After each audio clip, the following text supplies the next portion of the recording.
Hello everyone, কেমন আছেন? আশা করি ভালো আছেন। তো আজকে আমি বানাবো পনির কারি। তো তার জন্য আমি প্রথমে পনিরগুলোকে ফ্রাই করে নিচ্ছি।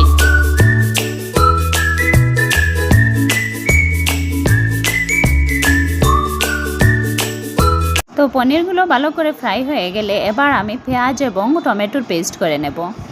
আমি নর্মালি যে কোনো রান্নাতেই এক্সট্রা কোনো কিছু অ্যাড করি না, শুধুমাত্র রান্নার জন্য ম্যান্ডেটরি সেগুলো দিয়ে রান্না কমপ্লিট করার ট্রাই করি।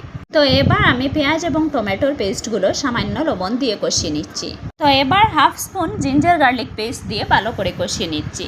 ভালো করে কষানো হয়ে গেলে একে একে লঙ্কা গুঁড়ো, জিরে গুঁড়ো এবং হলুদ গুঁড়ো দিয়ে দিচ্ছি। এবার সবগুলোকে একসাথে মিক্স করে ভালো করে ফ্রাই করে নেব। ফ্রাই করা হয়ে গেলে এবার জল দিয়ে দেব। জল দেওয়ার 2-3 মিনিট পর আগে থেকে ফ্রাই করে রাখা পনিরগুলো দিয়ে দিচ্ছি। আমার মনে হয় এক্সট্রা ইনগ্রিডিয়েন্টসগুলো অ্যাড না করেও অনেক সুস্বাদু রান্না করা যায়। তার জন্য রান্নার প্রসেসিংটা একটু সিস্টেমেটিক হতে হবে। যাই হোক, তো দেখতেই পাচ্ছেন আমার পনির কারি রেডি। সার্ভ করার জন্য বাটিতে ঢেলে দিচ্ছি। পনির কারিটি খেতে সত্যিই অনেক টেস্টি হয়েছে। এই সিম্পল রেসিপিটি ট্রাই করে দেখতে পারেন। এরকম আরও রেসিপি দেখতে আমার চ্যানেলটি লাইক, কমেন্টস অ্যান্ড সাবস্ক্রাইব করে পাশে থাকবেন। তো আজকের ব্লগে এতটুকুই। দেখা হচ্ছে নেক্সট ভিডিওতে। তো